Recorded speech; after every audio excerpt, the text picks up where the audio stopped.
ಒಳ್ಳೆ ಮೆಸ್ತಂಗೆ ಮೆಸ್ತಂಗೆ ಇಪ್ಪ ಹಾಗೆ ಹಲ್ಲು ಕೂಡ ಬೇಡ ಜಗಿವಲೆ ಹಾಂಗಿಪ್ಪ ಹಾಲು ಬಾಯಿ ಅಥವಾ ನಮ್ಮ ಭಾಷೆಯಲ್ಲಿ ಹೇಳ್ತಾರೆ ಅಕ್ಕಿ ಮಣಿ. ಇದರ ಹೆಂಗೆ ಮಾಡೋದು ಇಂದ್ರಾಣಿ ವಿಡಿಯೋಲಿ ತೋರಿಸಿಕೊಡ್ತಾ ಇದ್ದೆ. ಜಗಿವಲೆ ಕಷ್ಟಪ್ಪ ಅಥವಾ ಹಲ್ಲಿಲ್ಲದ ಮಕ್ಕಳಿಂದ ಹಿಡಿದು ಅಜ್ಜಂದ್ರವರೆಗೂ ಈ ರೆಸಿಪಿಯ ತಿಂಬಲಕ್ಕೂ ತುಂಬ ರುಚಿಯಾಗಿರ್ತು. ಹಾಗಾದರೆ ಈ ರೆಸಿಪಿ ಹೆಂಗೆ ಮಾಡೋದೊಳಿ ನೋಡೋಣವಪ್ಪ. ಈ ಅಕ್ಕಿ ಮಂಡಿಯ ನಾವು ಬೆಳ್ತಿಗೆ ಅಕ್ಕಿಲಿ ಮಾಡುವುದು, ದೋಸೆ ಅಕ್ಕಿ ಇದ್ದಲ್ಲ ಅದರಲ್ಲಿ ಮಾಡುವುದು. ನನಗಿಲ್ಲಿ 2 ಗ್ಲಾಸು ದೋಸೆ ಅಕ್ಕಿಯ ತೊಳೆದು ನೀರಲ್ಲಿ ಹಾಕಿ ಮಡಗಿದ್ದೆ. ಮಿನಿಮಮ್ 3 ಗಂಟೆ ಹೊತ್ತು, ಮ್ಯಾಕ್ಸಿಮಮ್ ಎಷ್ಟು ಗಂಟೆ ಹೊತ್ತು ಬೇಕಾದ್ರೂ ಮಡಗಬೇಕು. ಆದರೆ ಹುಳಿಬಪ್ಪ ಹಾಗೆ ಅಪ್ಪಲಾಗ ಈರುಳ್ಳು ಬದಲಿಸಿ ಉದಿಯಪ್ಪಗ ಮಾಡಲು ಅಕ್ಕು. ಈಗ ಇಲ್ಲಿ ನಾನು ಬೆಲ್ಲವ ನೀರಿಂಗೆ ಹಾಕಿ ಬೆಲ್ಲ ರವೆ ರೆಡಿ ಮಾಡ್ತಾ ಇದ್ದೆ. ಹಾಗೆ ಈಗ ನಾನು ಈ ತೊಳೆದು ಮಡಗಿದ ಅಕ್ಕಿ ಇದ್ದಲ್ಲ ಅದರ ಅಕ್ಕಿಯ ಮಾತ್ರ ಮಿಕ್ಸಿ ಜಾರಿಂಗೆ ಹಾಕಿ ಒಂದು ರಜ್ಜೆ ತೆಂಗಿನಕಾಯಿ ಹಾಕುತ್ತಾ ಇದ್ದೆ. ಅಳತೆ ಹೇಳೋದಾದರೆ ನಾನು ಗ್ಲಾಸಲ್ಲಿ 2 ಗ್ಲಾಸ್ ಅಕ್ಕಿ ಹಾಗೆ ಅರ್ಧಂದ ಮುಕ್ಕಾಲರಷ್ಟು ತೆಂಗಿನಕಾಯಿಯೇ ತಗೊಂಡಿದ್ದೆ. ಇದು ಹಸಿ ತೆಂಗಿನಕಾಯಿ. ಹಾಗೆ ಇದಕ್ಕೆ ನಾನೀಗ ಒಂದು ರಜ್ಜ ನೀರುದೆ, ಒಂದೇ ಒಂದು ಚಿಟಿಕೆ ಉಪ್ಪುದೆ ಹಾಕಿಕೊಂಡು ಕಡೆದು ತಗೊಂಡು ಬರ್ತಾ ಇದ್ದೆ. ಇದು ನೋಡಿ ಇಷ್ಟು ಸಾಫ್ಟಾಗಿ ಬರಬೇಕು. ಹೇಳಿದ್ರೆ ನಮಗೆ ನೊಂಪಾಗಿ ಸಿಕ್ಕಬೇಕು, ನೊಂಪಾಗಿ ಕಡವು ತಗೊಂಡು ಬರಬೇಕು. ಹೇಗೆ ನಾವು ತೆಳ್ಳವಿಗೆ ಕಡಿತಲ್ಲ ಅದೇ ರೀತಿ ಕಡವು ತಗೊಂಡು ಬರಬೇಕು. ನೀರು ಎಷ್ಟು ಬೇಕಾದ್ರೂ ಹಾಕಿಕೊಳ್ಳಿ, ತೊಂದರೆ ಇಲ್ಲ. ಹಾಗಾದ್ರೆ ನಿಮಗೆ ಕಡವಲೆ ಎಂತ ತೊಂದರೆ ಆಗುತ್ತಿಲ್ಲ ನೋಡಿ. ಇಲ್ಲಿಗ ಹೀಗೆ ನಮಗೆ ತರಿ ಕೂಡ ಸಿಕ್ಕಲಾಗ ಅಷ್ಟು ಲೈಕ್ ಕಡವು ತಗೊಂಡು ಬರಬೇಕು. ಹಾಗೆ ನನಗೆ ಇಲ್ಲಿಗ ಬೆಲ್ಲ ರವೆಯುವುದೇ ತಯಾರಾಯಿತು. ಇದೀಗ ಬೆಸಿ ಇದ್ದು ತಣ್ಣಗಾದ ಮತ್ತೆ ನೆಕ್ಸ್ಟ್ ಸ್ಟೆಪ್ಪು ಫಾಲೋ ಮಾಡಬೇಕು. ಈಗನು ಒಂದು ಚೀಂಚಟ್ಟಿಗೆ ರಜೆ ತುಪ್ಪ ಹಾಕಿ ಈಗ ಕಡದು ಮಡಗಿದ ಹಿಟ್ಟಿದ್ದಲ್ಲ ಅದರನ್ನುದೇ ಹಾಕಿ ಹೊಳ್ತೆ. ಹಾಗೆ ಮಿಕ್ಸಿ ಜಾರಿಗೆ ಒಂದು ರಜೆ ನೀರು ಹಾಕುತ್ತೇವೆ, ಎಷ್ಟಪ್ಪದು ಬೇಡಾಳಿ. ಈಗ ನಾವು ಮಡಗಿದ ಬೆಲ್ಲ ರವೆಯ ಅರಿಶಿೊಳ್ಳೆಕ್ಕು ಅದರಲ್ಲಿಂತರ ಹೊಯ್ಗೆ ಮಣ್ಣೆಲ್ಲ ಇದ್ದರೆ ಅದು ಬಪ್ಪದು ಬೇಡಾಳಿ ಹಿಂಗೆ ಮಾಡಿ ಎಂಬುದು. ಒಳ್ಳೆ ಕ್ವಾಲಿಟಿಯ ಬೆಲ್ಲ ನಿಂಗಳ ಹತ್ರ ಇದ್ದು ಅದರಲ್ಲಿ ಏನು ಹೊಯ್ಗೆ ಎಲ್ಲ ಇಲ್ಲೇ ಹೇಳಿ ನಿಮಗೆ ಕನ್ಫರ್ಮ್ ಆಗಿದ್ದರೆ ಮಾತ್ರ ಡೈರೆಕ್ಟಾಗಿ ಇದರೊಟ್ಟಿಗೆ ಹಾಕಿ ನಿಮಗೆ ಕಾಸಲಕ್ಕು ಅಥವಾ ಕಡವಾಗಲುದೇ ಹಾಕಲಕ್ಕು. ನಾನು ಎಂತಕ್ಕೂದೇ ಒಂದರ ಅರಿಶಿಂಬುದು ಒಳ್ಳೆದೊಳಿ ಹೀಗೆ ಮಾಡಿಕೊಂಡಿದೆ. ಈಗ ಇದನ್ನು ನಾವು ಒಂದರಿ ಮಿಕ್ಸ್ ಮಾಡಿ ಕೊಟ್ಟಿಕ್ಕಿ ಮತ್ತೆ ಸಣ್ಣಕ್ಕೆ ಚಿಲ್ಲಿ ಮಡಗಿ ಹೀಗೆ ತೊಳೆಸಿಕೊಂಡು ಬರಬೇಕು.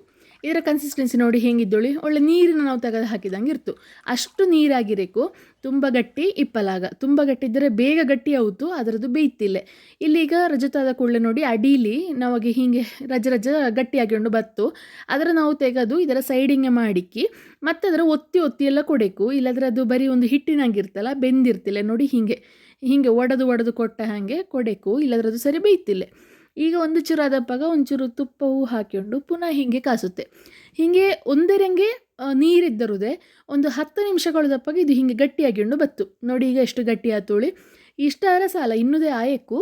ಆದರೆ ನಮಗೆ ಇನ್ನೂ ಕಾಸಲೆ ಒಂದು ರಜ್ಜೆ ಕಷ್ಟ ಹಾಕು ಹೇಳ್ರೆ ನೀರು ಇರ್ತಿಲ್ಲಲ್ಲ. ಹಾಗಾಗಿ ಈಗ ಇದಕ್ಕೆ ನಾನು ರಜ್ಜೆ ಏಲಕ್ಕಿ ಹೊಡಿ ಹಾಕಿಕೊಂಡಿದೆ. ಇದು ಆಪ್ಷನಲ್, ಬೇಕಾದ್ರೆ ಹಾಕೊಂಬಲಕ್ಕು ಇಲ್ಲದ್ರೆ ಬೇಡ. ಈಗ ಇದರಲ್ಲಿ ಆಯ್ಕಾಗ ತೊಳಸಬೇಕು. ನಿಂಗೋಗಿ ಎಲ್ಲಿ ಗಟ್ಟಿ ಅವತುಳಿ ಆಗುತ್ತಲ್ಲ ಅಂಬಾಗ ನಿಂಗೋಗಿ ತುಪ್ಪ ಹಾಕೊಂಬಲಕ್ಕು. ತುಪ್ಪ ಹಾಕಿದ ಕೂಡಲೇ ತುಂಬ ಸುಲಭ ಆಯಿತು ನಮಗೆ ಇದರ ಕಾಸಲ್ಲಿ, ಎಂಥ ಕಷ್ಟ ಆಗುತ್ತಿಲ್ಲ. ಜಾರುಂಡು ಬತ್ತಲ್ಲ ಸುಲಭಕ್ಕೆ ಹೀಗೆ ಕಾಸಲ್ಲಿ ಇಡ್ತು. ಹೀಗೆ ನಿಂಗೆ ಕಾಸಿಕೊಂಡು ಅದು ನಮ್ಮ ಈ ಚೀಂಚಟ್ಟಿ ಅಡಿ ಬಿಟ್ಟು ಬತ್ತು. ಹಾಗೆ ಒಂದು ದೊಡ್ಡ ಮುದ್ದೆ ಹಂಗೆ ನಮಗೆ ಸಿಕ್ಕುತ್ತು ಕಾಸಿಕೊಂಡು ಬಪ್ಪ ನೋಡಿ. ಇಲ್ಲಿ ನಿಮಗೆ ಕಾಣ್ತಾ ಈಗ ಅಡಿಯು ಬಿಟ್ಟು ಬರ್ತಾಯಿದ್ದು, ಒಟ್ಟಿಗೆ ಎಲ್ಲವುದೇ ಒಂದು ಮುದ್ದೆಯಾಗಿ ಬರ್ತಾಯಿದ್ದು. ಈ ರೇಂಜಿಗೆ ನಾವು ಕಾಸಿಕ್ಕು. ಇಷ್ಟು ಕಾಸಿರೆ ಮಾತ್ರ ನಮಗೆ ಮಣ್ಣಿಲ್ ಹಾಕಪ್ಪದು. ಅದೇ ರೀತಿ ನಿಂಗೆ ಸಣ್ಣ ಕಿಚ್ಚಿಲೆ ಇದರ ಮಾಡಿಕ್ಕು, ದೊಡ್ಡ ಕಿಚ್ಚಿಲಿ ಮಾಡಿದರೆ ಬೇಗ ನಮಗೆ ಹಿಟ್ಟ ಹಂಗೆ ಸಿಕ್ಕುತ್ತು ಹೇಳ್ರೆ ಈ ರೀತಿ ನಮಗೆ ಸಿಕ್ಕುತ್ತು. ಆದರೆ ಅಕ್ಕಿ ಬೆಂದಿರ್ತಿಲ್ಲ. ನಾವು ರೊಟ್ಟಿ ಎಲ್ಲ ಮಾಡ್ತಾರೆ ಸಾಧಾರಣ ಕಿಚ್ಚಿಲಿ ಅಥವಾ ಚೂರು ದೊಡ್ಡ ಕಿಚ್ಚಿಲಿಯು ಕಾಸಿರು ತೊಂದರೆ ಇಲ್ಲ, ನಾವು ಮತ್ತೆ ಪುನಃ ಅದರ ಬೇಯಿಸುತ್ತಲ್ಲ ಹಾಗಾಗಿ ತೊಂದರೆ ಇಲ್ಲ. ಆದರೆ ಇಲ್ಲಿ ಹಲ್ವಾದ ಕಾರಣ ಸಣ್ಣ ಕಿಚ್ಚಿಲಿ ಮಾಡಿದರೆ ಒಳ್ಳೆಯದು. ಇನ್ನೀಗ ನಮಗೆ ಯಾವ ಶೇಪ್ ಬೇಕೋ ಆ ಶೇಪಿನ ಒಂದು ಪ್ಲೇಟಲ್ಲಿ ಹೀಗೆ ತುಪ್ಪ ಹಾಕಿ ಸ್ಪ್ರೆಡ್ ಮಾಡಿ ಕೊಡಬೇಕು. ನನ್ನತ್ರಗೆ ಇಲ್ಲಿ ಸ್ಕ್ವೇರ್ ತಟ್ಟೆ ಇದ್ದ ಕಾರಣ ನಾನು ಹಾಕಿದ್ದೆ. ಇಲ್ಲೇ ಬಟ್ಲಿಲಿಯೂ ಹಾಕಿಂಬಲಕ್ಕು. ಮತ್ತು ಹೀಗೆ ಒಂದು ಚಮಚೆ ಹಿಂದಿ ಕಣ ಹೊಡೆಗೆ ಒಂದು ರಜ್ಜೆ ತುಪ್ಪ ಹಾಕಿ ಹೀಗೆ ಲೆವೆಲ್ ಮಾಡಿ ಕೊಡಬೇಕು. ಇಷ್ಟು ಲಾಯ್ಕಕ್ಕೆ ಲೆವೆಲ್ ಮಾಡಿ ಕೊಡಕಿದ ಅಷ್ಟಪ್ಪಾಗ ಭಾರಿ ಚೆಂದ ಬತ್ತು. ಈಗ ಎಲ್ಲ ಕಡೆ ಕರೆಕ್ಟಾಗಿ ಹೀಗೆ ಲೆವೆಲ್ ಮಾಡಿಕ್ಕಿ ಇನ್ನೀಗ ಇದರ ತಣ್ಣಂಗಪ್ಪಲ ಮಾಡಬೇಕು. ಪೂರ್ತಿ ತಣ್ಣಂಗಾದ ಮತ್ತೆ ನಿಂಗೆ ಇದರ ಬೇಕಾದ ರೀತಿಲಿ ಕಟ್ ಮಾಡಿ ತಿಂಬಲಕ್ಕು. ಹಾಗೆ ಇದು ತಣ್ಣಂಗಿಪ್ಪ ಕಟ್ ಮಾಡಿದ್ರೆ ನಮಗೆ ಪಿಶಕತ್ತಿ ಅಥವಾ ನಾವು ಕಟ್ ಮಾಡ್ತಲ್ಲ ಅದಕ್ಕೆ ಅಂಟಿಂಡು ಬತ್ತು. ಎಲ್ಲ ತುಂಡು ಮಾಡಿದ ಮತ್ತು ಒಂದು ಬುತ್ತಿ ಪಾತ್ರೆಯಲ್ಲಿ ಹಾಕಿ ಮಡಿಕೊಂಬಲಕ್ಕು. ನೋಡಿ ಇಷ್ಟು ಲಾಯ್ಕ ಬೈಂದು ಒಳ್ಳೆ ಸಾಫ್ಟಾಗಿ ಬೈಂದು ಒಂದು 2-3 ಪೀಸ್ ಆರಾಮಲ್ಲಿ ತಿಂಬಲಕ್ಕು.